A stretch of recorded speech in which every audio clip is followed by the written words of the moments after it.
Gold buyers, మీ కష్టాల్లో నమ్మకమైన మీ ఆత్మీయ నేస్తం.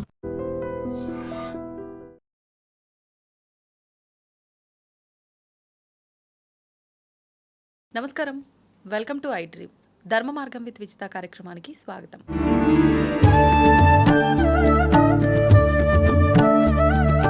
ప్రస్తుతం మనతో పాటు ఉన్నారు కాకినాడ ప్రణవ ఆశ్రమ వ్యవస్థాపకురాలు సుమిత్రానంద మాతాజీ గారు. వారితో మాట్లాడి మరిన్ని విషయాలు తెలుసుకుందాం. గతంలో కూడా వారితో మాట్లాడి మనం ఎన్నో విషయాలు తెలుసుకోవడం జరిగింది. మరి ప్రస్తుతం మనం ప్రతిదీ ఏం చేసినా కూడా ఒక కర్మ అనేది మనకు క్రియేట్ అవుతుంది. అది పాపం చేసినా పుణ్యం చేసినా అని నమ్ముతూ ఉంటాము.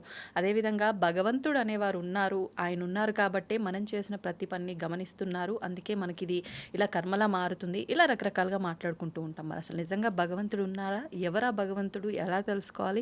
ఇలాంటి మరిన్ని విషయాలు అమ్మతో మాట్లాడి తెలుసుకునే ప్రయత్నం చేద్దాం. నమస్కారం అమ్మా. నమస్తే విదితి గారు. ఎలా ఉన్నారమ్మా? బాగున్నాను, మీరు ఎలా ఉన్నారు? బాగున్నానమ్మా. చాలా సంతోషంగా ఉంది. చాలా రోజులు అయినట్టుంది కదమ్మా మీరు వచ్చి. టాపిక్లోకి వెళ్దామమ్మా.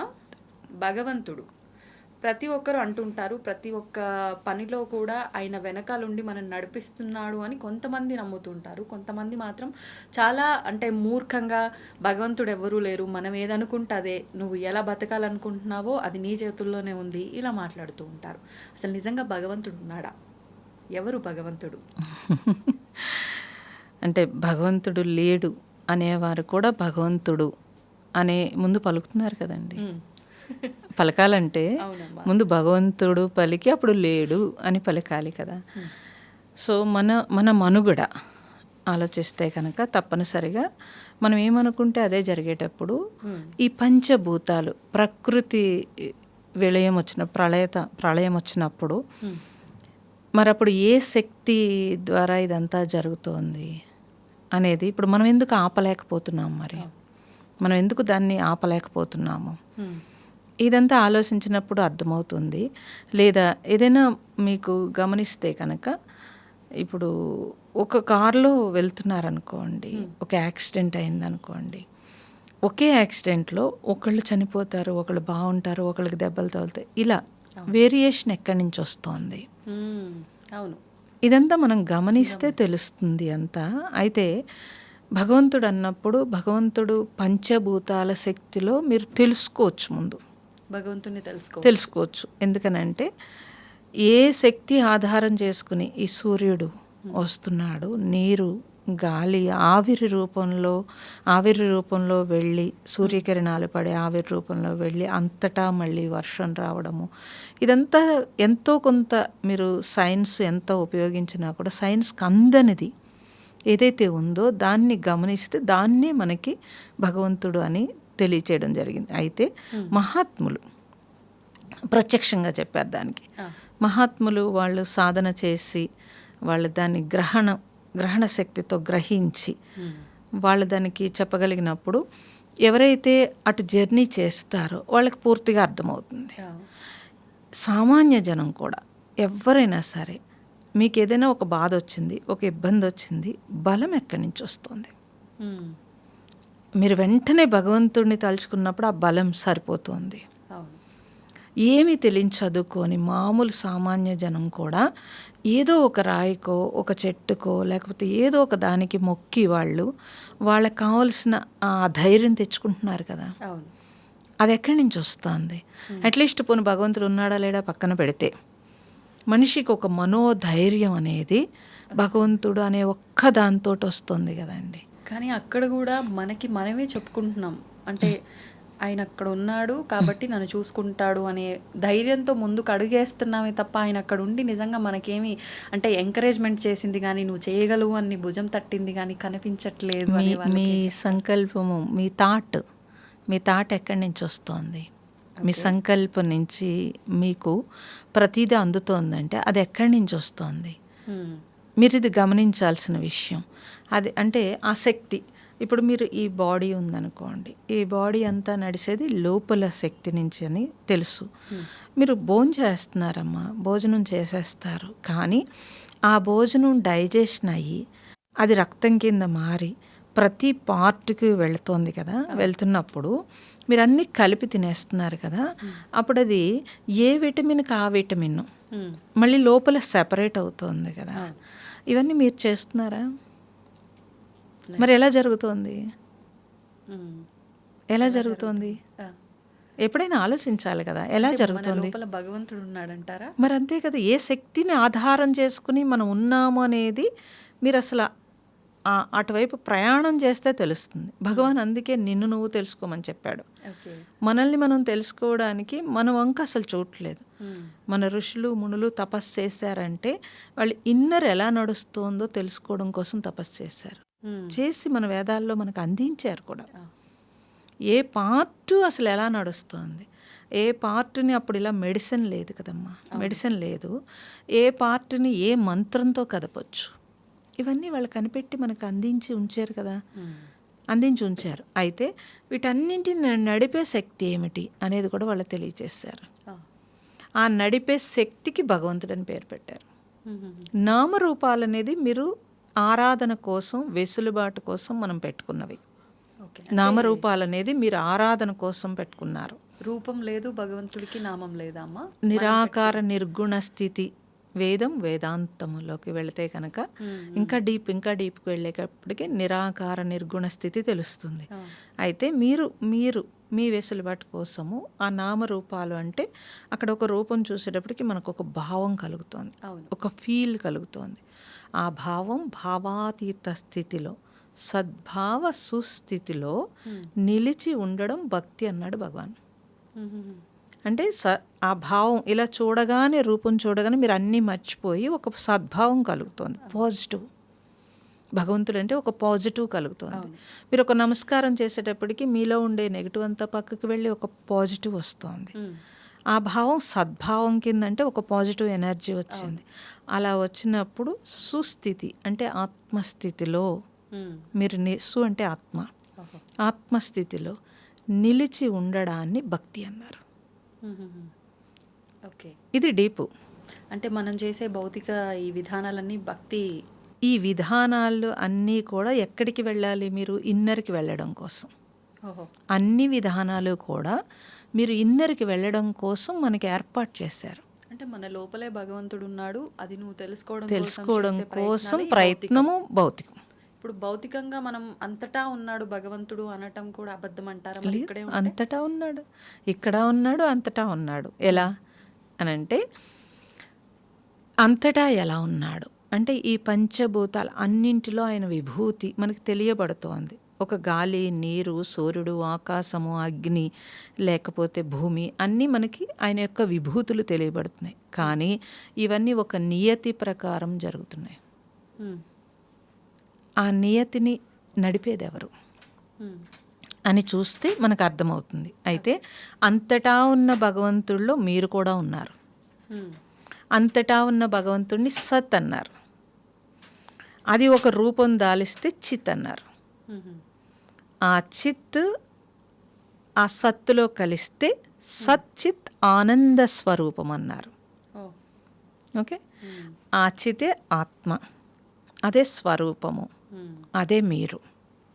అయితే అది తెలియబడాలి అని అంటే కనుక మీరు కళ్ళు మూసుకుని ఈ బాహ్య ప్రపంచం వదిలేసినప్పుడు ఎటువంటి తాటు లేని స్థితిలో మీకు ఒక హాయి అనిపిస్తుంది.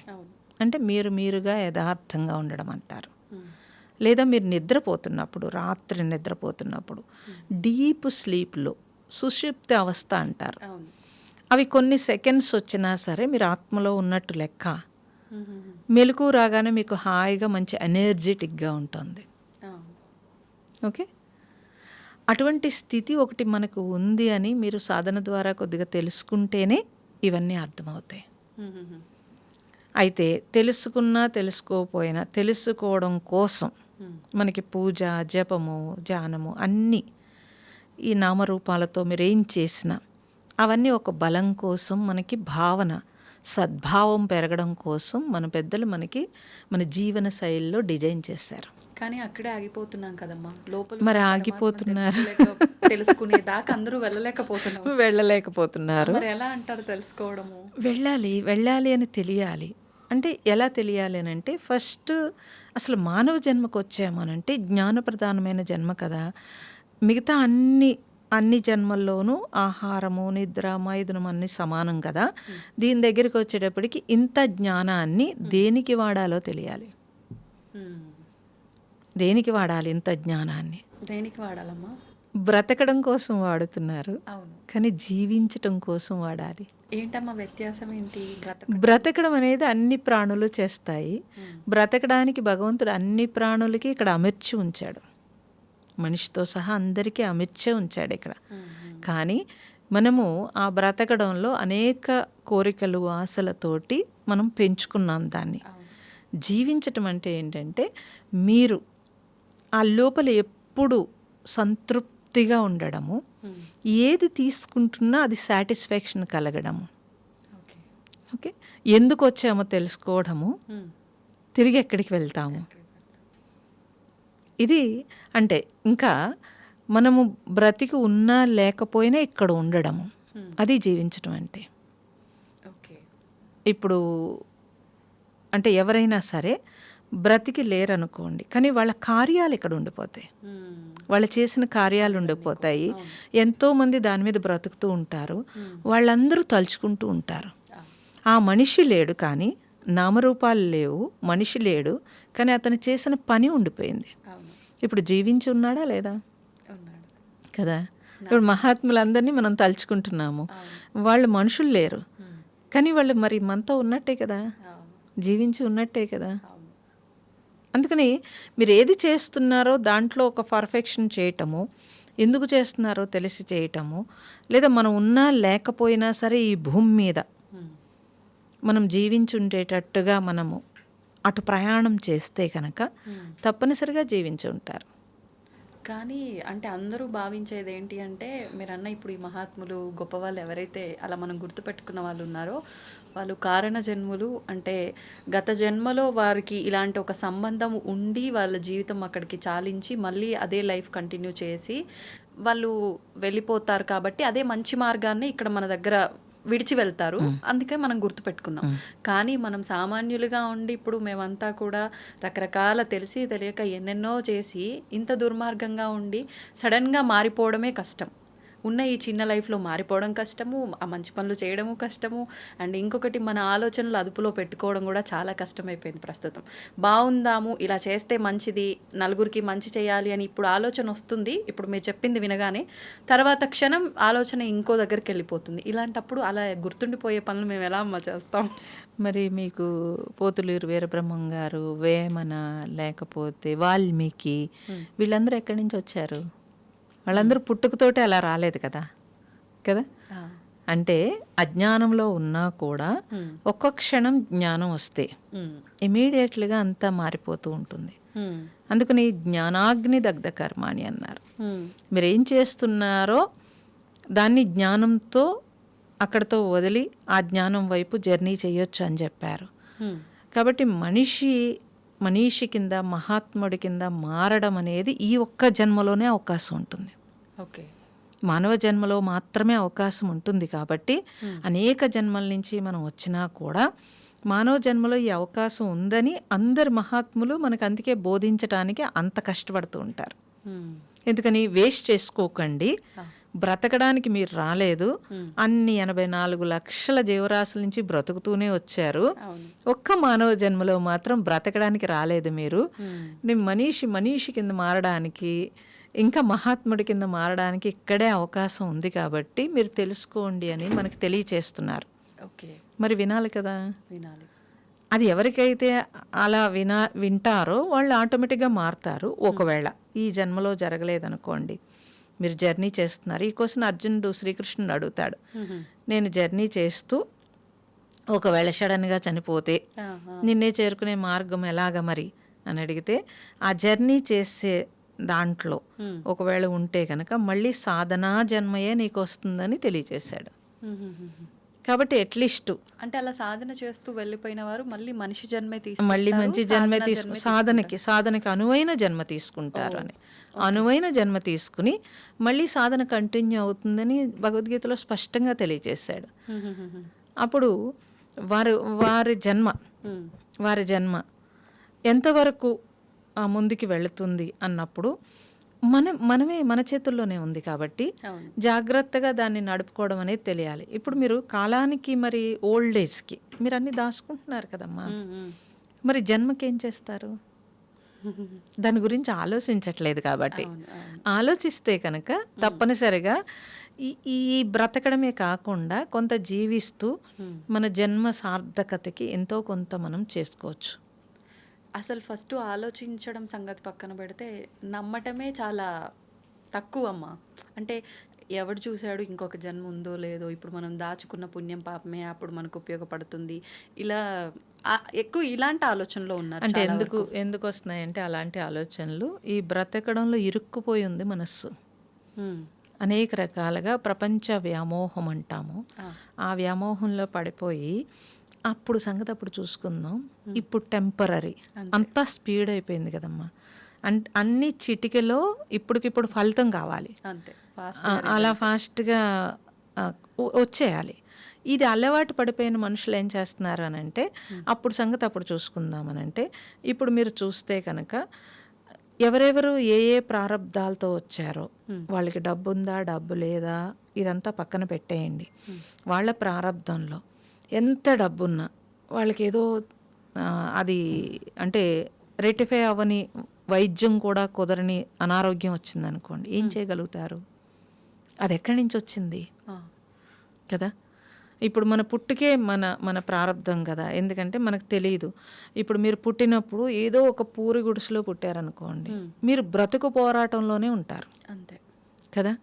మీరు పుట్టడము ఒక మిడిల్లో లేకపోతే ఒక హైలో పుట్టినప్పుడు మీ చదువు లేకపోతే జ్ఞానము లేకపోతే అవకాశము అన్నీ వస్తున్నాయా రావట్లేదా? ఇవన్నీ ఎక్కడి నుంచి వచ్చినవి? వాడి పూర్వజన్మ కృతం పాపం పుణ్యం అన్నారు. ఆ పూర్వజన్మలో మీరు ఏదైతే తెచ్చుకున్నారో దాన్ని బట్టి రిలేషన్ తోటే ఆ రిలేటెడ్గానే కదా జన్మ వస్తోంది. ఓకే, మరి వచ్చినప్పుడు దాని ప్రకారమే అవుతోంది కదా. గమనిస్తే మనకు తెలిసిపోతుంది. ఒకే తల్లి ఇద్దరు ముగ్గురిని బిడ్డలు ఉంటే కనుక వాళ్ళ గుణాలు అందరికీ ఒకలా రావట్లేదు. ఒకడు మంచిగా ఉంటున్నాడు, ఒకడు చెడ్డగా ఉంటున్నాడు. మరి ఎక్కడి నుంచి ఇదంతా వస్తోంది? ఇది గమనిస్తే కనుక మనం ఇప్పుడు ఏం వద్దు, ఇప్పుడు ఏం అక్కర్లేదు, ఇప్పుడు ఏదో బ్రతికేద్దాం అనుకుంటే నెక్స్ట్ నువ్వు అనుభవించాల్సి ఉంటుంది కదా. ఇది గమనించాల్సిన విషయం.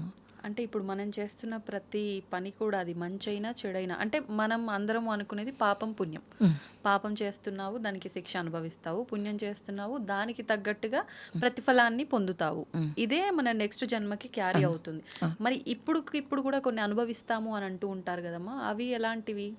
మీరు ఇప్పుడు అనుభవించేవి ఏవైతే ఉన్నావో అవి మీరు తెచ్చుకున్నవే కదా. అంటే అన్ని గత జన్మకు సంబంధించి అన్ని గత జన్మవే ఉండవు. స్వయంకృత అపరాధం కొన్ని ఉంటాయి కదా. ఇప్పుడు ఒక ప్రారంధం మీరు అనుభవిస్తున్నారమ్మా అంటే ఏదో మీరు జారి పడ్డారు అనుకుందాం, జారి పడ్డారు, ఓకే. జారి పడితే కాలు విరిగింది అనుకోండి, అప్పుడు మీరు వెంటనే ఆ కాలు విరిగిందంటే చూడ్డానికి వచ్చే వాళ్ళందరూ ఈ ప్రారంధం ఇదంతాను అని రోజు నడిచేది కూడా ఇప్పుడు జారి పడింది అంటారు.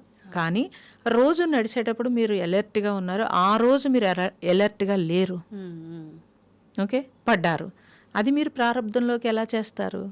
ఓకే, అది స్వయంకృత అపరాధం. నేను నడిచేటప్పుడు జాగ్రత్తగా నడవాలి, కానీ ఏదో హడావుల్లో ఉన్నాను, అదేదో ఎక్కువగా పెట్టుకున్నాను, దానివల్ల ఇక్కడ పడ్డాను, చాలా స్పీడ్గా వెళ్ళిపోవాలనుకున్నాను, దానివల్ల పడ్డాను. అది ప్రారంధంలోకి తోసేయడం కాదు. ప్రారంధం అనేది మీ పుట్టుకలో మీరు ఎక్కడ పుట్టారు, మీకు ఎక్కడ మళ్ళీ జీవించాలి, ఇవన్నీ ప్రారంధంలోకి వస్తాయి. ఇప్పుడు సడన్గా మనకేదో ఒక భూకంపం వచ్చింది, అది మీ ప్రారంధం కాదు కదా, ప్రకృతి వైపరీత్యం కదండి. సో ఇప్పుడు మీరు మొన్న మధ్య ఎప్పుడో చూడండి, ఒక ఫ్లైట్ పేలిపోతే ఒకే ఒక అతను బతికాడు, 250 మంది చనిపోయారు. అది పుణ్యమా కాదంటారా? మరి పుణ్యమే కదా. ఇప్పుడు అనిపిస్తుంది భగవంతుడు ఉన్నాడు అని చెప్పి కదా, అతనికి భగవంతుడు. అమ్మా మీరు చెప్పిన ఉదాహరణే నేను మళ్ళీ ఉదాహరణగా తీసుకుంటా.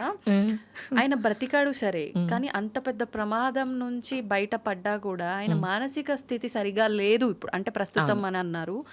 అది కర్మే కదమ్మా. మళ్ళీ అంటే ఆయన సేవ్ అయినందుకు అది ఆయన చేసిన పాపము ప్రతిఫలం బ్రతికొచ్చాడు. పుణ్యము బ్రతికొచ్చాడు. కానీ మరి ఎందుకు ఇంత ఇబ్బందులు పడాలి? ఆయనకు పుణ్యం ఉండబట్టే బతికొచ్చిండు, మళ్ళీ ఇంత మానసిక స్థితి బాలేని స్థితికి ఎందుకు వెళ్ళాడు? బ్రతకడానికి పుణ్యం ఉంది. హ్మ్. ఓకే, బ్రతకడానికి పుణ్యం ఉంది. ఓకే. అతనుకున్న అజ్ఞానము అంటే అతనుకున్న భయము ఏదైతే ఉందో అది షాక్ తిన్నాడు. ఓకే, అంటే జీవితంలో ఆ అభయము అనేది అది కరెక్ట్గా మనం పెంచుకోకపోతే కనుక, ఇప్పుడు మీరు నడిచి వెళ్తున్నారమ్మా, మీకు భయం ఉంది, 2-3 నడిచి వెళ్తున్నారు అనుకుందాం. ఒకళ్ళకి భయం ఉంది, ఇంకొకళ్ళకి భయం లేదు. అక్కడెక్కడో ఏదో తాడు కనిపించింది అనుకోండి, వెంటనే వీడు భయం పడేవాడు, ఆల్రెడీ పాము అనే భయం ఉంది కాబట్టి వెంటనే పాము అనేస్తాడు. అంతే. ఇంకొకడు కాదు, అదేంటో చూద్దాం అనుకుంటాడు, ఎందుకని అతనికి పాము అంటే భయం లేదు కదా. అలా జీవించేటప్పుడు ఇప్పుడు చాలా మంది జీవిస్తూ ఉంటారు. జీవిస్తున్నప్పుడు మీరు కరోనాలో చూడండి, కరోనాలో కరోనా వస్తుందేమో అని భయమేసి చనిపోయారు బోళ్ళ మంది, చాలా మంది కదా. ఇప్పుడు ఇది ప్రారంధం అనరు, మరి స్వయంకృతాపరాధం అంటారు దాన్ని. ఓకే ఓకే కదా.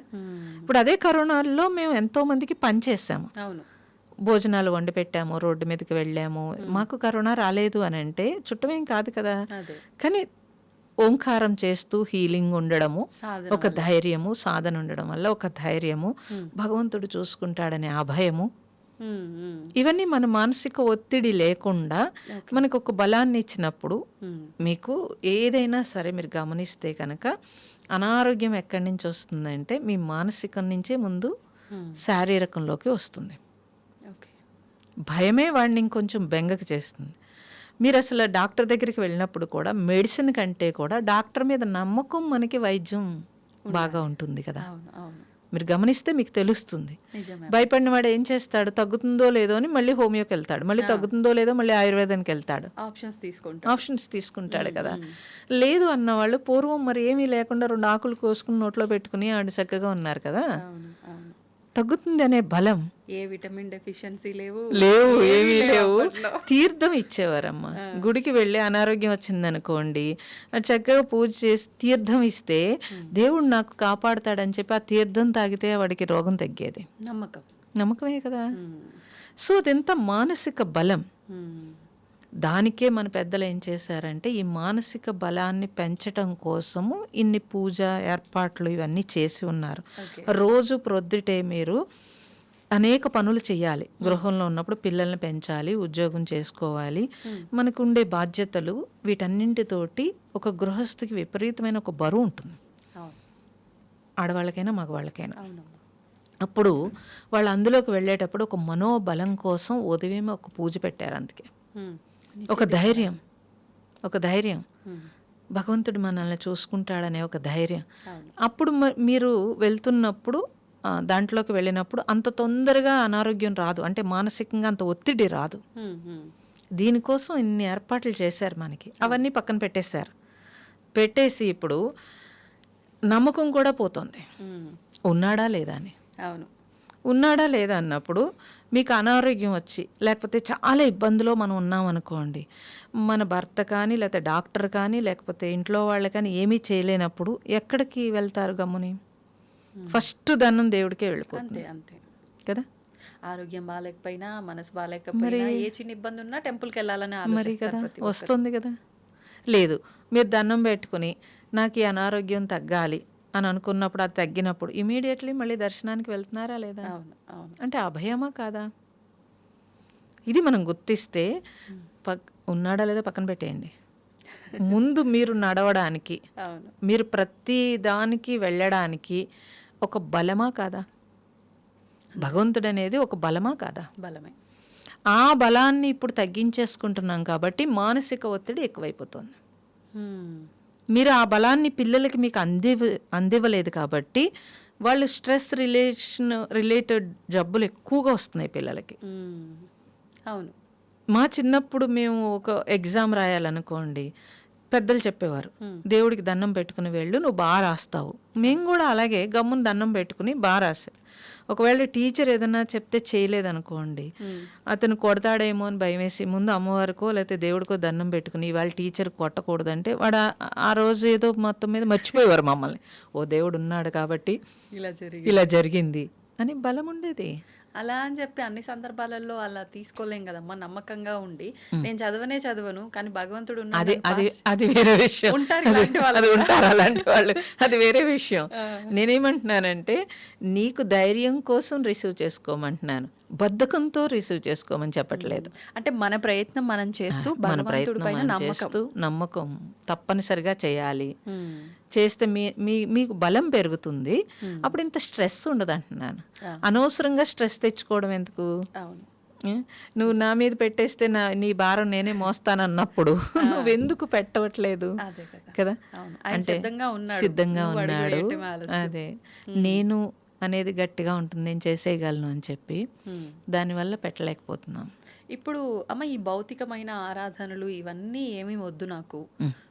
నేను భగవంతుని తెలుసుకోవాలి అని అంటే నేను ఆయన నామము లేదంటే ఏదైనా మంత్రము, అంటే మన పెద్దవాళ్ళు మనకి ఇన్ని అందించారు, అది నాకు వీలున్నప్పుడల్లా నేను స్మరించుకుంటూ కూర్చుంటా, సరిపోతుందా? ఈ పూజలు ఈ విధానాలు ఆచరించకపోయినా పర్వాలేదంటారా? అనే వాళ్ళకి ఏం చెప్తారు? ఆచరించడం ఆచరించకపోవడం అనేది మీ ఇష్టం. ఓకే. అందుకే కదా పుష్పం పత్రం ఫలం తోయం చాలన్నాడు శ్రీకృష్ణుడు. ఎందుకు చెప్పాడు? నువ్వేమి ఇవ్వకపోయినా పర్వాలేదు కదా. పుష్పం అంటే పుష్పం కోసేవడం కాదు, పుష్పం లాంటి హృదయం నీకుంటే చాలన్నాడు. పత్రం అంటే పరోపకారం. పత్రం అంటే మీరు ఏమనుకుంటున్నారు? ఆకు. ఆకు నుంచి ఏమొస్తుంది మీకు? ఆక్సిజన్ వస్తుంది కదా. మీరు విడిచిన నెగటివ్ తీసుకుని పాజిటివ్ ఇస్తోంది. కార్బన్ డైఆక్సైడ్ తీసుకుని మీరు వేస్ట్ వదిలేసింది తీసుకుని ఏమిస్తోంది? మనకు ఉపయోగపడేసింది. అంటే పత్రం ఏంటి? పరోపకారం కదండి. అవును. పుష్పం ఏంటి? హృదయము. హృదయము శుతిమెత్తగా పుష్పం అంత అందంగా ఉంటే కనుక ఎవరైనా హాయి వస్తుంది. మీరు వెళ్ళేటప్పటికి ఎవరికైనా హాయి అనిపిస్తుంది కదా. పత్రం పరోపకారం అన్నారు. ఫలం ఆస్వాదం, రుచి, చేస్తున్న పనిని ఆస్వాదించడం, అన్ని రకాలు మీరు ఎలా చూసుకున్నా. సో మనం అలా తయారైతే కనుక భగవంతుడికి నువ్వు ఏ పూజ చేయాల్సిన అవసరం లేదు, నిన్ను నువ్వు సమర్పించుకోవచ్చు కదండి. తో ఏమంటే నీరు చూడండి, నీరు లేకపోతే 80% నీరు మనం తీసుకుంటాము, నీరు లేకపోతే ఏమీ లేదు. సో ఇలా మనకి మనం తయారవడం కోసము ఇవన్నీ మనకి చెప్పి ఉన్నారు. కాబట్టి మీ ఇష్టం, మీరు చేస్తారా చెయ్యరా మీ ఇష్టం. కానీ ఇవన్నీ మనం తయారవడానికి ఏర్పాటు చేశారు అనే చిన్న జ్ఞానం మనకొస్తే ఏది చేసినా మనం ఈగో లేకుండా, నేను ఇది చేస్తున్నానని గొప్ప గర్వం లేకుండా, మనకి మనం మారడానికి ఇవన్నీ పెట్టారు మన పెద్దలని తెలుసుకోగలిగితే కనుక. ఇప్పుడు పిల్లలు అడుగుతారు ఎందుకు పూజ చేయాలి అని, మరి మనం చెప్పగలగాలి కదా. మాకే తెలియదు. తల్లులు ఫస్ట్ చెప్పగలగాలి. ఎలాగా అంటే ఏది చేసినా నాయన ఇది నీ కోసము కదా, అని నువ్వు మారడం కోసము ఇన్ని ఏర్పాట్లు మనకి ఇచ్చి ఉన్నారు అని మీరు చెప్పగలగాలి. కాబట్టి ఒకవేళ చేయగలిగితే చేయొచ్చమ్మా. మీరు ఒక పూజ చేసినా కూడా మీకంటే కూడా ఆ పూజ 10 మందికి ఉపయోగపడటానికే మనకి ఏర్పాట్లు చేశారు అన్నీ కూడా. ఆ ప్రసాదాలు లేకపోతే వచ్చి వాళ్ళకి ఆ భావన కలిగించటం కోసం మీరు నోములు వ్రతాలు ఏం చేయండి, అందులో అన్నీ దానం ఉంటుంది. తర్వాత అందరికీ కాసేపు మనశ్శాంతి ఉంటుంది, భావం పెరగడం ఉంటుంది, అలంకరణలో మనకి ఒక హాయి వస్తుంది, చూసిన కంటికి మనస్సుకి ఒక హాయి వస్తుంది. ఇవన్నీ చూడండి, అన్నీ పరోపకారమే, అన్నీ అలాగే ఉన్నాయి. అది మనం తెలుసుకోక ఇదంతా కూడా. సో మీరు అలా చేయొచ్చు. అలా చెయ్యకపోయినా మీరు కళ్ళు మూసుకుని ధ్యానం చేస్తే రూపాయి ఖర్చు లేకుండా మీ అంతటా మీరు మీలో ఉండే ఏ నెగటివ్స్ వస్తున్నాయి లేకపోతే ఏ ఆలోచనలు వస్తున్నాయి వాటిని మనం ఎలా మార్చుకోవాలి అని తెలియడం కోసం మనకి ధ్యానం బాగా ఉపయోగపడుతుంది. ఓకే. ఇప్పుడు ధ్యానము అంటే ఒక రకంగా సాధనే అనుకోవచ్చు అమ్మ. మరి గృహస్థుగా ఉన్నప్పుడు ఈ సాధన చేయాలి అని అంటే నియమాలు ఏమన్నా అవసరమా? అంటే భౌతికంగా చేస్తున్నప్పుడు మాత్రం కొన్ని నియమాలు నిబంధనలు పాటించాలి అని చెప్తున్నారు. సరే, నేను భౌతికం వద్దు, నేను సాధన చేద్దాం అనుకుంటున్నా, మరి ఇప్పుడు ఏమన్నా నియమాలు అవసరమా?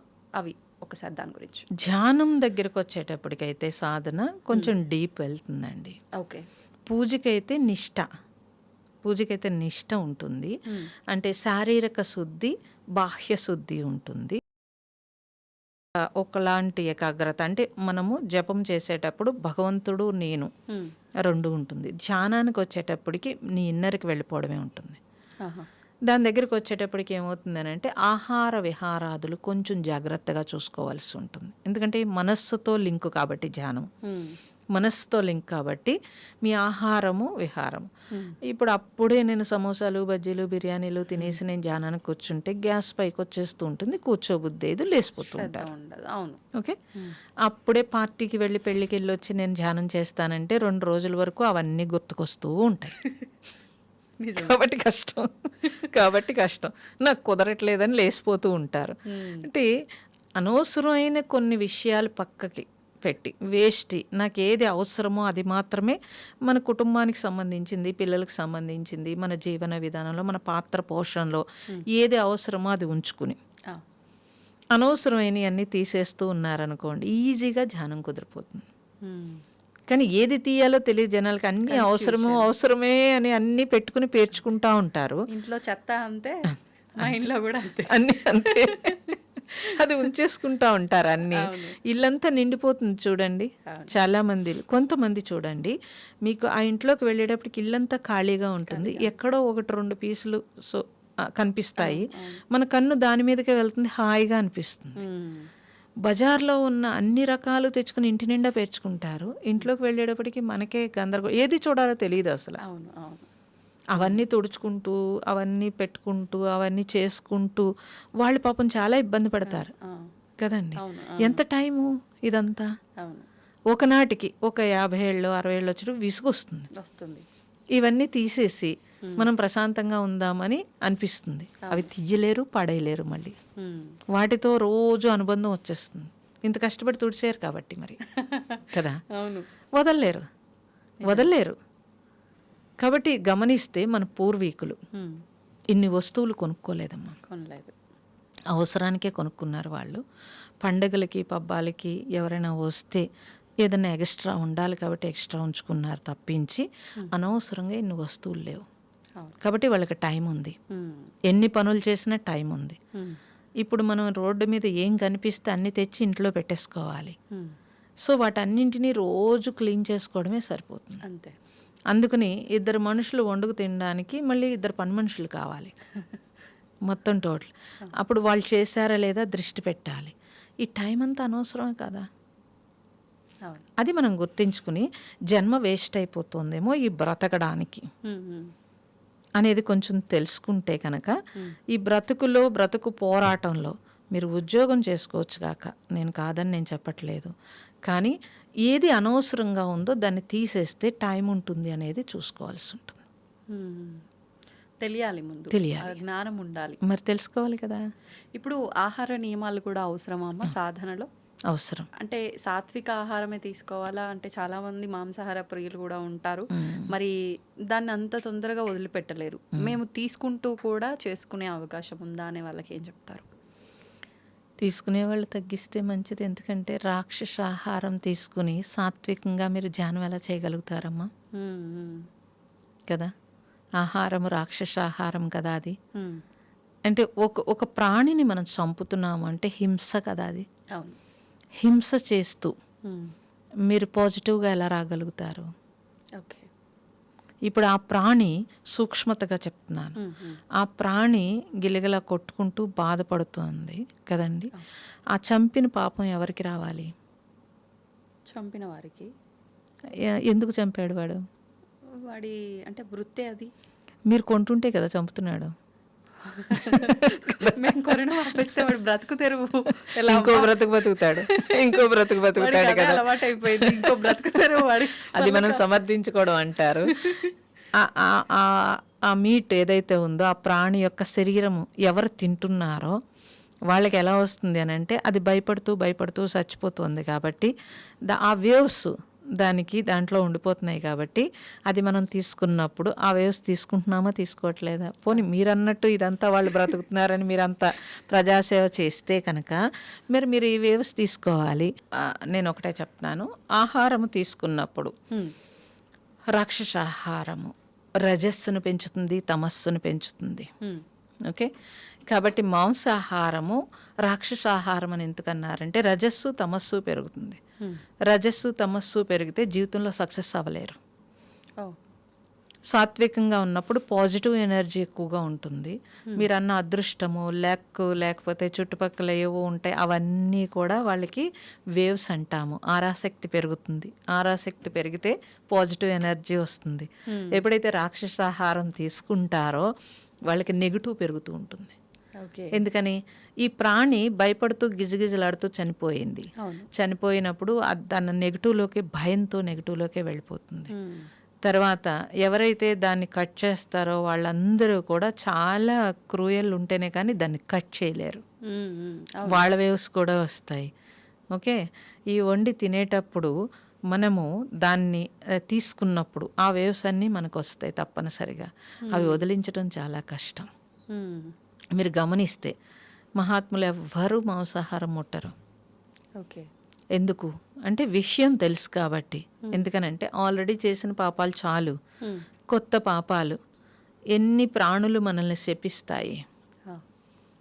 మరి వీటన్నింటితోటి మనకి లక్ రావాలంటే ఎక్కడి నుంచి వస్తుంది?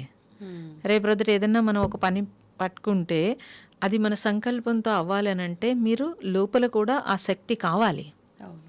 ఆ శక్తి ఉంటే మీరు అనుకున్నదంతా సాధించగలుగుతారు. మీరు గమనిస్తే కనుక కొంతమంది సక్సెస్ అవుతారు, కొంతమంది అవ్వరు. నేను ఎందుకు అవ్వట్లేదు, ఇంత ఎఫెక్ట్ పెట్టాను, నేను ఇలా చేశాను అలా చేశాను అంటారు. కానీ వాళ్ళకు ఉండే నెగిటివ్ వాళ్ళకి అడ్డొస్తోందని విషయం తెలియదు. అంటే మీరు చెప్పిన దాన్ని బట్టి మనం తీసుకునే ఆహారమే మనకు నెగిటివ్గా చాలా మారుతుందమ్మా. సమాజంలో అనుకునేది మనం ఎదుగుతుంటే పక్కవాడు చూసి ఓర్చుకోలేకపోవడం మాత్రమే నెగిటివ్. అది ఒక రకం నెగిటివ్ లేదు. నో, అది ఒక రకం. ఓకే, అది చుట్టూ ఉండే పరిసరాల ప్రభావం. కానీ ఆ ఇంట్లో మీరు ఏదైనా ఒక ప్రాణిని హింస చేసినప్పుడు ఆ వాతావరణం చెడుతుంది. ఓకే, ఇప్పుడు మనం అందుకే కదా రోజు దీపం పెట్టి పూజ చేసినప్పుడు ఒక పాజిటివ్ ఉంటుందని చెప్పి మరి మనం ఇంట్లో అన్ని మంచిగా చేసుకుంటున్నాం కదా. చేసుకుంటూ ఇలా చేస్తాము. ఒక బిడ్డ పుట్టినరోజు చేసి ఆ పుట్టినరోజుకి అందరి చేత అక్షింతలు వేయించి గుడికి వెళ్ళి అన్నీ చేసి మాంసాహారం పెడతారు. అవును, ఎన్ని ప్రాణులు తీసి ఆ బిడ్డకి ఆశీర్వాదం వస్తుందా అండి? అసలు ఇది చిన్న లాజిక్, దీనికి పెద్దగా చెప్పక్కర్లేదు అసలు ఎవరు కదా. తల్లిదండ్రులు ఒక బిడ్డ బాగుండాలి అని అంటే అతనికి ఎన్ని చేయాలి? అది మానేసి ఎవరో బయట వాళ్ళ గొప్ప కోసము ఒక హింస చేసి ఆ పాపం ఆ బిడ్డకి ఇస్తున్నాం మనం. అంటే ఇప్పుడు పాప ప్రత్యక్షంగా చేసింది ఏమీ లేదు, తల్లిదండ్రులు చేసిన పని పాపకి వర్తిస్తుంది, కంపల్సరీ వర్తిస్తుంది. అంటే వాళ్ళ పాపం పుణ్యం ఏదైనా పిల్లలకి ఏదైనా తల్లిదండ్రుల ఆస్తితో పాటు పాపం పుణ్యం పిల్లలు పంచుకుంటారు.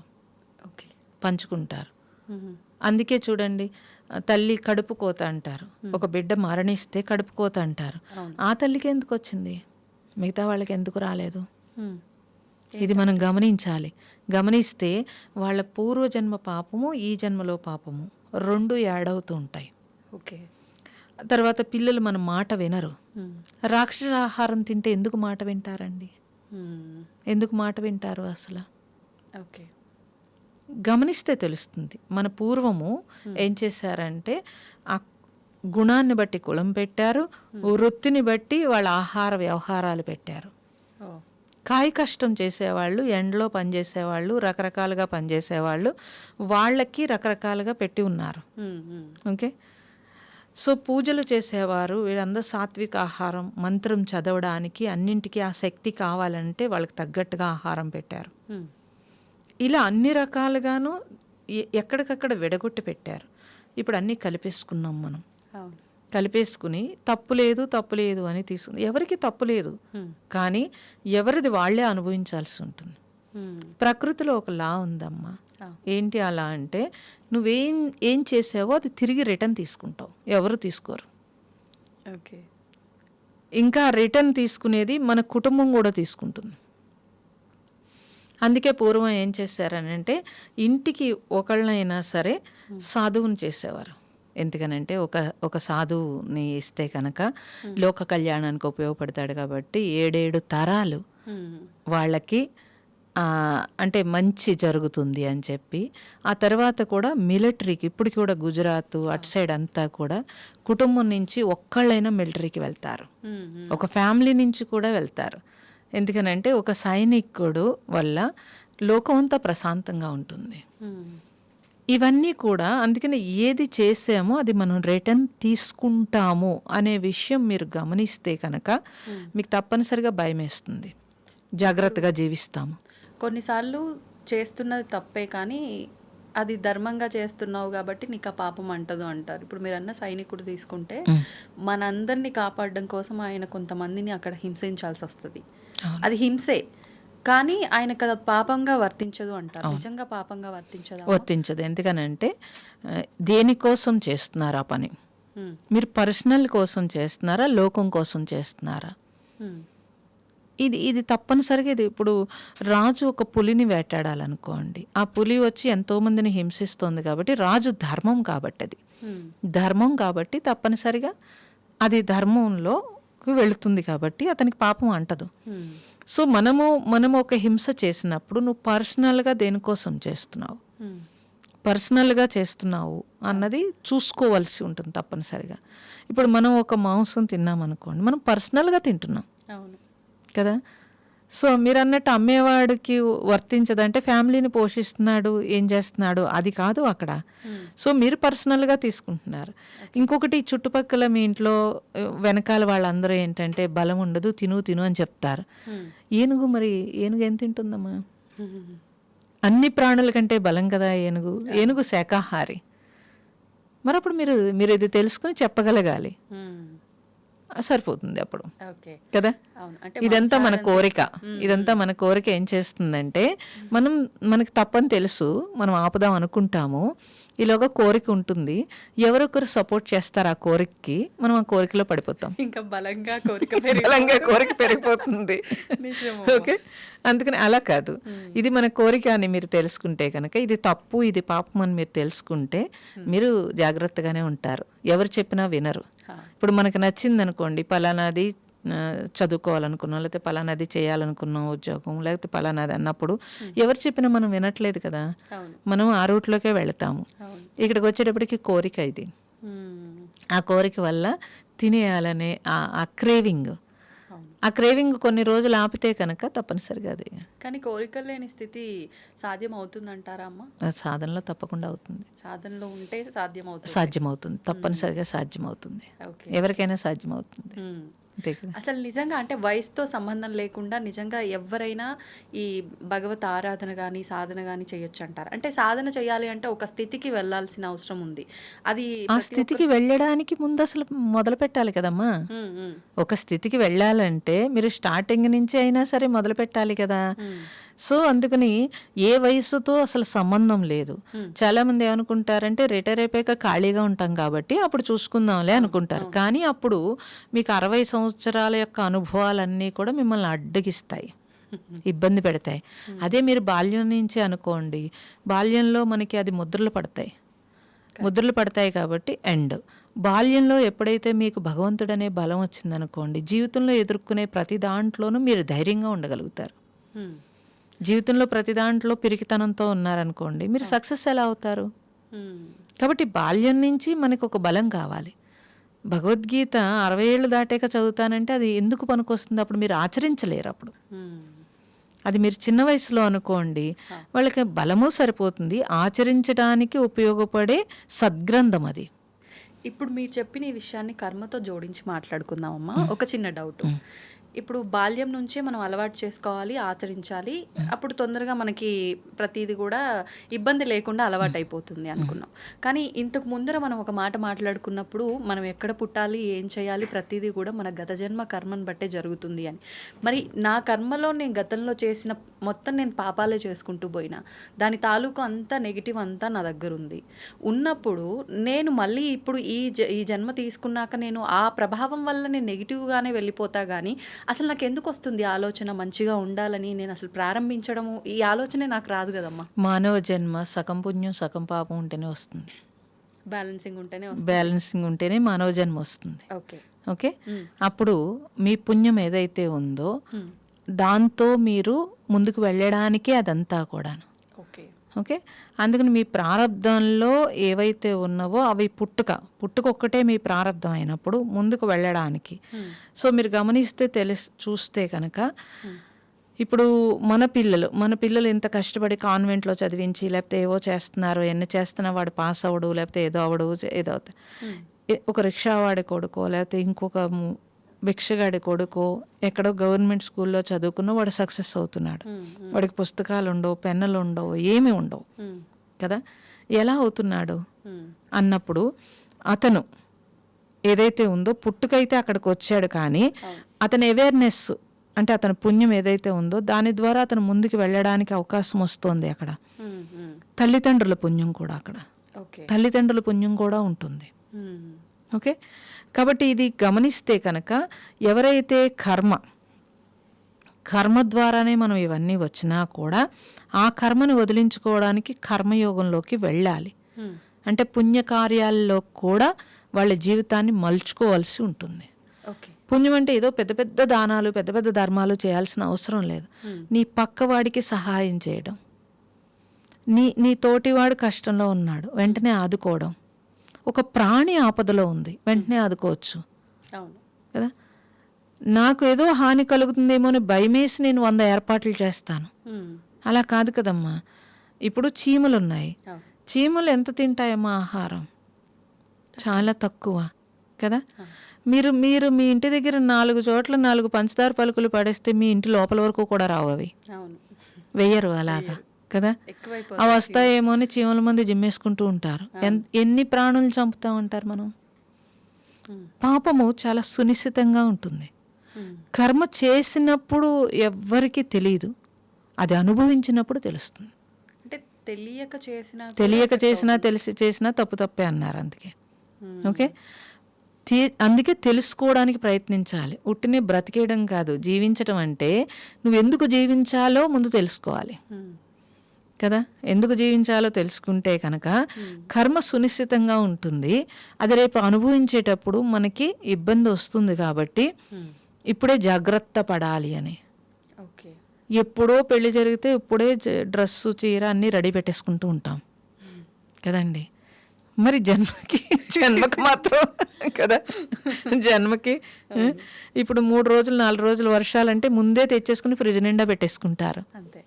ఇవన్నీ బాగానే తెలుసు కదమ్మా, ఇదెందుకు తెలియదు కదా. తెలుసుకోవాల్సినది బాధ్యత ఉంది. ఎవరికి వాళ్ళ జన్మ ఉద్ధరించుకోవడానికి, ఉద్ధరే ఆత్మనాత్మను, నిన్ను నువ్వు ఉద్ధరించుకోవడానికి నువ్వు తెలుసుకోపోతే ఎలాగా. ఇవాళ రేపు ఇంత సోషల్ మీడియాలు, పూర్వం అయితే ఇంతలా తెలిసేది కాదు. వాళ్ళు చదువుకోపోతే ఎవరో మహాత్ములు వచ్చే వరకు వెయిట్ చేయాలి. ఇప్పుడే ఉందండి అసలు ఎంత దగ్గరికి వచ్చేసింది, ఎన్ని విషయాలు తెలుస్తున్నాయి. అదే అమ్మ సమస్య, ఎక్కువైపోతుంది కదా. ఎక్కువైపోతుంది. ఇన్ఫర్మేషన్ గ్యాదరింగ్ అంటారు, ఒకళ్ళోటి చెప్తారు, ఏది తీసుకోవాలో తెలియదు. నేనేమంటానంటే సరే, ప్రపంచంలో అన్నీ ఉంటాయి, అన్ని అంగట్లు ఇక్కడ ఉన్నాయి, కానీ నాకేం కావాలో తెలిసి నేను ఆ షాప్కి వెళ్తున్నాను కదా. అలాగే మనకేం కావాలో ముందుగా తెలియాలి. ఇప్పుడు సరే అన్నీ విన్నాకైనా మనకేం కావాలో తెలియాలి కదా. ఒకప్పుడు ఏమీ తెలియదు, ఇప్పుడు సోషల్ మీడియాలో అన్నీ వింటున్నాము. ఇప్పుడు నాకేం కావాలి అని ఆగాలి. అంటే అది తెలిసినా కూడా భౌతికమైన వ్యామోహాలపై నుంచి మనసుని లాక్కోలేకపోతున్నాం. అప్పుడు మరి దానికి బలంగా సాధన చేయాలి. ఓకే, చేయాల్సింది. అంటే మంత్రం ఏమైనా తీసుకోవాలా అమ్మ సాధన చేయాలి అని అంటే? మంత్రము మనస్సుని శుద్ధి చేస్తుంది. ఓకే, ధ్యానము ఏకాగ్రతను పెంచుతుంది. అంటే ఇప్పుడు ఏంటమ్మా, ఇప్పుడు మంత్రం తీసుకొని ఇప్పుడు ఓంకారం ఉంది, ఓం అంటూ ధ్యానంలో కూర్చుంటూ ఉంటారు. అసలు ఇప్పుడు మీరు మంత్రము అంటే అది మనసును మాత్రమే శుద్ధి చేస్తుంది, ధ్యానం మాత్రమే కరెక్ట్ అని అన్నారు. అంటే మీరు మంత్రం ముందు చేస్తున్నారు కదా, మనసు శుద్ధి అయితే ధ్యానం ఏకాగ్రత వస్తుంది. మరి ఇది స్టెప్ బై స్టెప్ అంతే కదా మరి. Okay okay okay. ఇప్పుడు ధ్యానంలో కూర్చోవాలి అంటే ఇందాక మీరు చెప్పింది రకరకాల ఆలోచనలు, పొద్దంతా తిన్నవి, మాట్లాడినవి, తిరిగినవి, ఇవే గుర్తొస్తుంటాయి. ఒక హాఫ్ అన్ అవర్ కూర్చున్నా కూడా అస్సలు నిజంగా స్థిమితంగా కూర్చోలేకపోతుంటాం. ఇంకొద్దు అవ్వదు అని చెప్పి ఇదే తరచూ జరుగుతూ ఉంటుంది. అసలు ఏంటి అమ్మా టిప్స్ ఏమన్నా చెప్పండి ధ్యానంలో ఫస్ట్ శ్రద్ధగా కూర్చోవడానికి? ఫస్ట్ అంటే స్టార్టింగ్ అయితే కనుక అలా ఆలోచనలు వస్తూ ఉంటాయి. వచ్చినప్పుడు మీరు భయపడకూడదు. ఫస్ట్ మీరు ఎక్కడో వింటారు సోషల్ మీడియా ధ్యానంలో ఇలా డీప్గా వెళ్ళిపోయామని. అది కాదు, మనం స్టార్టింగ్లో ఉన్నాం. అంటే ఇప్పుడు 1వ తరగతిలో ఉన్న పిల్లవాడు 10th క్లాస్ వాడిని చూసి నేను కూడా ఇలా రాసేయాలంటే అవ్వదు కదండి, అలా అవ్వదు. ఓకే, అందుకని వాళ్ళు ఎన్ని రోజులు చేశారో ఎలా చేశారో అదంతా మనకు అనవసరం. సో ఈరోజు మనం కూర్చున్నాము, ఆలోచనలు వస్తున్నాయి, మంచిదే అంటాను నేను. ఎందుకని మీరు కళ్ళు మూసుకుంటే ఎన్ని అనవసరమైన విషయాలు తిరుగుతున్నాయో తెలుస్తుంది. అప్పుడు ఎంత స్ట్రెస్ మనం మోస్తున్నామో తెలుస్తుంది. అదే మీరు కళ్ళు ముయ్యలేదనుకోండి, నేను బాగానే ఉన్నాను కదా అనుకుంటారు. మీరు కళ్ళు మూస్తే కదా మీ ఇన్నర్ మీకు తెలిసింది ఎంత వేగంగా ఉంది, ఎన్ని అనవసరమైన విషయాలు వస్తున్నాయి, ఎన్ని జరిగిపోయినవి జరగబోయేవి ఎన్ని ఆలోచిస్తున్నాం మనం. అంటే ఇదంతా గమనించుకోవాలా అమ్మ? ఇదంతా మనము తెలుస్తుంది, మీరేం గమనించక్కర్లేదు, ఆటోమేటిక్గా మన ఆలోచన మనకు తెలుస్తుంది. అప్పుడు మీరు ధ్యానం చేస్తున్నప్పుడు నాకు ఇవన్నీ అవసరం లేదు, నేను ఇప్పుడు ధ్యానం చేస్తున్నాను అని మీకు మీరు సెల్ఫ్ మోటివేషన్ అంటాం. అన్నప్పుడు చూడండి, గమనిస్తే కొంచెం మనసు ఆగుతుంది. భగవాన్ ఏమంటాడంటే లైట్ వేసుంటే దొంగవాడు ఇంటికి రాడు కదా. అందుకని మీ మనస్సు మీరు అబ్జర్వ్ చేసినప్పుడు ఆటోమేటిక్గా ఆలోచనలు తగ్గిపోతాయి అంటాడు. ఓకే, అందుకని వస్తున్నాయని కంగారు పడకుండా ఏమొచ్చినాయో మనకి ఎలాగో అర్థమవుతుంది. అప్పుడు మనం విచారణ చేయొచ్చు, ఇది అనవసరం అయినా నేను అనవసరంగా ఆలోచిస్తున్నాను అంటే మీరు మనస్సుకి మీరు చెప్పుకున్నట్టే కదా. అందుకని మీ మనస్సుకి మీరే ట్రైనింగ్ ఇవ్వాలి. ఇప్పుడు అంటే మీరు మీ ఇంద్రియాలకి ఎలా అయితే సజెషన్ ఇస్తారో ప్రతిదీ చెయ్యి, మనం ఎలా మూమెంట్ చేస్తున్నామో అలాగే మన మనస్సు మన గ్రిప్లోకి రావడానికే మనం ధ్యానం చేస్తున్నాం. కాబట్టి ధ్యానం అయిపోయిన తర్వాత కూడా ప్రతి పనిలోనూ మీ మనస్సు ఏదో ఒకటి చెప్తూ ఉంటుంది. దానికి వెంటనే మీరు ఓకే చేయకుండా కొంచెం గ్యాప్ ఇస్తూ ఉండాలి. మనస్సు వెంటనే ఏదో ఆహారం చూసారు తినేయాలనిపించింది, టక్మని కొంచెం ఆగాలి, కొంచెం చిన్న పాజ్ ఇవ్వాలి. ఎవరినో చూసారు, అబ్బా చీర ఎంత బాగుందో, కొంచెం చిన్న పాజ్ ఇవ్వాలి. అలా మీరు చక్కగా మీ మనస్సుతో మీరు ఉండడం అనేది ప్రాక్టీస్ చేశారనుకోండి, అసలు ధ్యానమే అవసరం లేదు, ఆటోమేటిక్గా మీరు కంట్రోల్లోకి మీ మనస్సు వచ్చేస్తుంది. యాక్చువల్గా ధ్యానం ఎందుకు? మనసు కంట్రోల్ కోసం కదా. సో ఆ కంట్రోల్ అనేది మీరు రోజు మొత్తంలో ఏ పని చేస్తున్నా సరే చాలా ఈజీ టెక్నిక్ ఇది.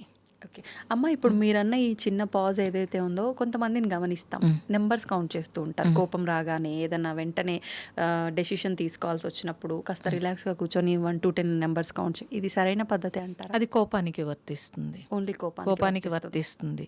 మీరు ఇక్కడ మనస్సు కదా, కోపం వచ్చినప్పుడు ఏమవుతుంది అని అంటే వాళ్ళు పనిచేయు, మొత్తం అన్ని ఆర్గాన్స్ స్పీడ్ అవుతాయి.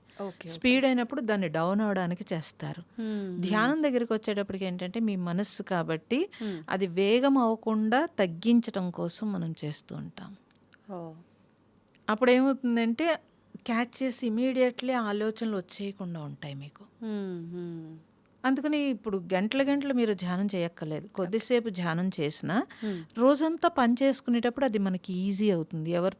ఎవరితో మనం ఏం షేర్ చేసుకోక్కర్లేదు. మనం ఏ పని చేస్తున్నా ఒంటరిగా ఉన్నప్పుడల్లా కూడా మనం అలా చేసుకుంటున్నప్పుడు మనకి కొంత కంట్రోల్ వచ్చేస్తుంది.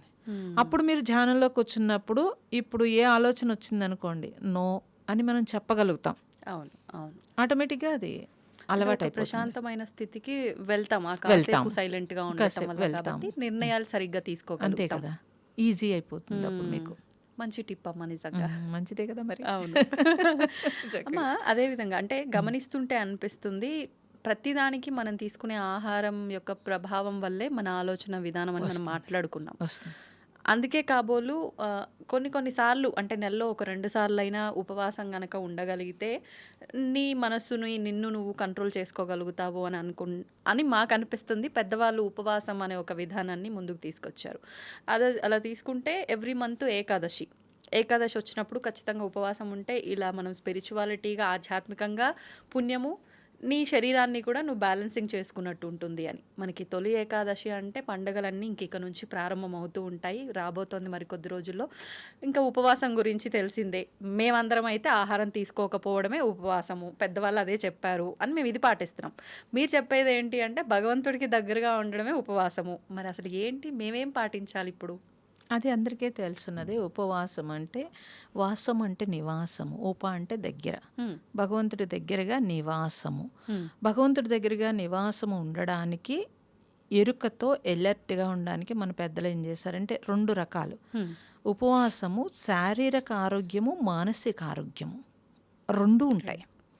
శారీరక ఆరోగ్యం ఎందుకనంటే మీరు ఎప్పుడూ ఆ ఎపటైజ్కి అలాగ రన్నింగ్లో ఉంటుంది కాబట్టి దానికి రెస్ట్ ఇవ్వడం ఒకటి, తర్వాత చెడు కణాలు ఏవైతే ఉన్నాయో ఆ చెడు కణాలన్నీ కూడా పోవడం కోసము ఇది పెట్టాం. మనో నిగ్రహము, మరి ఉపవాసం అని భగవంతుడి దగ్గర అయితే తప్పించి మీకు మనో నిగ్రహం ఉండదు కాబట్టి ఇలాగ మనకి ఏర్పాటు చేయడం జరిగింది. ప్రతి నెలలో ప్రతి మాసంలోనూ ఉంటుంది ఏకాదశి. కానీ తొలి ఏకాదశి విశిష్టత ఏంటంటే మొదట నువ్వు భగవంతుడు అంటే ఇయర్లో మొదటది భగవంతుడి దగ్గరికి చేరుకునే పండగ నుంచి స్టార్ట్ అవుతుంది కాబట్టి ఈ తొలి ఏకాదశిలో మీకు అసలు ఒరిజినల్గా అయితే ఏకాదశ అంటున్నారు మీరు, ఏకాదిశ. అది దిశ అంటే మార్గము, ఏకం వైపు మార్గము. ఏకం అంటే ఏంటి? ఒక్కటి. భగవంతుడు ఉన్నదంతా ఒక్కటే కాబట్టి ఆ ఒక్క వైపుకి నువ్వు దిశ అంటే మార్గము కోసము ఏకాదిశని ఏకాదశ అనేశారు. ఎంత చక్కటి అర్థం ఉందమ్మా మరి. అసలు మీనింగ్, ఒరిజినల్ మీనింగ్ అది. ఓకే. ఏకాదిశ అన్నప్పుడు ఆ మార్గం, ఏకం వైపు మార్గము అన్నప్పుడు మీరు ఆహారం తీసుకోవాలి అని అంటే కనుక ఆలోచనలు వచ్చేస్తే ఆహారం తీసుకోవాలి, ఏ ఆహారం తీసుకోవాలి, ఎంత తీసుకోవాలి, తీసుకున్న తర్వాత మళ్ళీ మనకి తమస్సు వచ్చేస్తుంది. కాబట్టి ఆహార నియమం అందుకు పెట్టారు. ఓకే. సో దాంట్లో మళ్ళీ మనం ఉండలేం కాబట్టి టీ తాగేయచ్చా, కాఫీ తాగేయచ్చా, లేకపోతే ప్రసాదం తినేయచ్చా, ఇన్ని రకాలు చెప్తున్నారు. అవును, అంటే ఉడికించినవి తినద్దు ఇలా ఏవో చెప్తారు. ఎందుకని అసలు ఉండలేని వాళ్ళ కోసం అది పెట్టారు. ఉండగలిగితే నిరాహారంగా పూర్తిగా ఎంటీ స్టమక్తో వాటర్ ఒక్కటే తీసుకుని మీరు చేయగలిగితే కనుక 2 రకాల ఉపయోగం. ఒకటి శరీరంలో కణాలన్నీ వేస్ట్ అన్నీ పోతాయి ఒకటి. రెండవది ఏంటంటే ఆహారం తీసుకున్నప్పుడు కొంత శక్తి దానికి పోతుంది. అలా పోకుండా ఇది అంటే నేను ఉండలేను అన్నది మానసిక పరిస్థితి. అందుకే భగవంతుడితో లింక్ పెట్టినప్పుడు ఆ మానసిక పరిస్థితి స్ట్రాంగ్ అవడం కోసం లింక్ పెట్టి ఉంచారు. కాబట్టి నేను ఉండగలను, నేను భగవంతుడికి ఏమీ ఇవ్వలేకపోతున్నాను, అట్లీస్ట్ ఈ ఒక్క రోజు నా ఆహారాన్ని వదిలేసి త్యాగం చేస్తాను. అన్నీ ఆయనే ఇస్తున్నాడు మనకి, ఎంతో త్యాగం చేస్తున్నాడు భగవంతుడు. నేను ఈ ఒక్కరోజు త్యాగం చేయలేనంటారా? చేయొచ్చు అనుకుంటే అని మనం ఏమైనా నిర్ణయించుకుంటే ఉండగలరు. అలా ఉన్నప్పుడు ఇంకా మరీ ఉండలేకపోతే రాత్రి ఏదైనా పలహారం కాదు, పలహారం అంటే టిఫిన్లు ఇవన్నీ వచ్చేస్తాయి. పలహారం అనలేదు, ఆహారము అన్నారు. అంటే ఫలాల్ని ఆహారం కింద తీసుకోమని. ఫ్రూట్స్ అంతే, అంతవరకే చెప్పారు. అంతే. పలహారం అని చెప్పి ఇడ్లీ, దోశ లేకపోతే ఇంకోటి తిన్నారు అని అంటే అది టిఫిన్లోకి వచ్చేసింది కదా అది. సో ఫలాహారం అంటే ఫలాలు అంటే న్యాచురల్గా వస్తాయి కాబట్టి ఆ న్యాచురల్గా ఉండే శక్తి మనకి సరిపోతుంది. మీరు ఫలాలు తీసుకోవాలంటే అసలు మన ఇంట్లో ఏదైనా ఒక పండు పండింది అనుకోండి, ఆ పండు పూర్వం అయితే కనుక ఇలా ఉపవాసం ఉన్నవాళ్ళు చెట్టు దగ్గరికి వెళ్ళి దండం పెట్టుకుని చెట్టు నుంచి కోసుకుని తినేవారు. ఎందుకనంటే ఆ చెట్టు నుంచి ఆ ప్రాణశక్తి వస్తుంది. అందుకని ఒక్క ఫలం తీసుకుంటే అది రోజంతా వాళ్ళకి ఎనర్జీని ఇచ్చేది, ఆ మన్నాడంతా కూడా బోల్డ్ ఎనర్జీ ఇచ్చేది. ఇప్పుడు మనం కోసి ఫ్రిడ్జ్లో పెట్టి బజార్ నుంచి తెచ్చి దాంట్లో జీవకణాలు చనిపోయి రుచి ఉంటుంది కానీ జీవకణాలు చనిపోతాయి కాబట్టి మనకి శక్తి సరిపోదు. కాబట్టి మా పూర్వీకులందరూ మేము చూసింది ఏంటంటే ఉపవాసం ఉన్నప్పుడు తప్పనిసరిగా దొడ్లో ఉండే ఏ ఫలాలు ఉంటే అవి తీసుకునేవారు, అలాగే తినేవారు. సో చదువుకోపోయినా వాళ్ళకి అన్నీ తెలుసు వరుసగా. కాబట్టి ఇప్పుడు మనం ఏర్పాటు చేసుకోవచ్చు. మాకు తెలిసినంత వరకు దొడ్లో అన్ని రకాల ఫలాలు వేసుకునేవారు, ఏర్పాటు చేసుకునేవారు. మీరు ఏకాదశి తప్పనిసరిగా ఏకాదశ అన్నప్పుడు ఏకం వైపు భగవంతుడి వైపు ప్రయాణం చేస్తున్నాం కాబట్టి నిరాహారంగా ఉంటే నిర్గుణ స్థితి వస్తుందంటే గుణం లేవదు. ఎందుకు గుణం లేవదు అని అంటే మీరు తీసుకునే ఆహారంలో రజస్సు తమస్సు ఏమీ ఉండదు. ఆహారమే తీసుకోవట్లేదు కదా, తీసుకోవట్లేదు కాబట్టి నిరాహారము నిర్గుణ స్థితినిస్తే ఏకం వైపు ప్రయాణం చేయడాన్ని ఏకాదశ అన్నారు. అది ఏకాదశి. ఓకే. మరి ఇప్పుడు మీరు ఇందాక అన్నట్టుగా ఆ రోజు నైట్ పండ్లు తీసుకోవచ్చా? అవి కూడా మేము ఉండగలము అనుకుని ఉండగలిగితే అవి కూడా తీసుకోకుండా మరుసటి రోజు వరకు ఉంటే ఇంకా లోపల ఎంతో శుద్ధి అవుతుంది. ఉండలేము మేము, ఏవో ట్యాబ్లెట్స్ వేసుకోవాలి ఇవి వేసుకోవాలి అని అనుకుంటే తీసుకోమంటున్నాను నేను. ఓకే. అలా అనుకుంటే ట్యాబ్లెట్లు వేసుకునే వాళ్ళు ఎవరైనా ఉంటే కనుక తీసుకోమంటున్నాను. మరుసటి రోజు ఎప్పుడు తీసుకోవాలమ్మా మళ్ళీ ఆహారం? మరుసటి రోజు ఇప్పుడు ఏకాదశి చేసిన తర్వాత ద్వాదశి భోజనం చేస్తారు. మరుసటి రోజు మీరు వండుకుని స్నానం చేసి వండుకుని మీరు చక్కగా ఎప్పుడు వండుకుంటారో అప్పుడు తీసుకోవడం మంచిది. ఓకే. అది ఏకంగా భోజనమే చేసేయమంటారు. అందుకే డైరెక్ట్గా భోజనం చేసేయమంటారు. ఎందుకంటే భోజనంలో మళ్ళీ పులుపు తీపి అన్ని రకాలు వస్తాయి కాబట్టి అది కరెక్ట్గా సరిపోతాయి. క్యాలరీలు సరిపోతాయి, విటమిన్స్ సరిపోతాయి, అన్నీ సరిపోతాయి, బ్యాలెన్స్ అవుతుంది. అందుకే ద్వాదశి భోజనంలో పులుపు కంపల్సరీ ఉంచేవారు.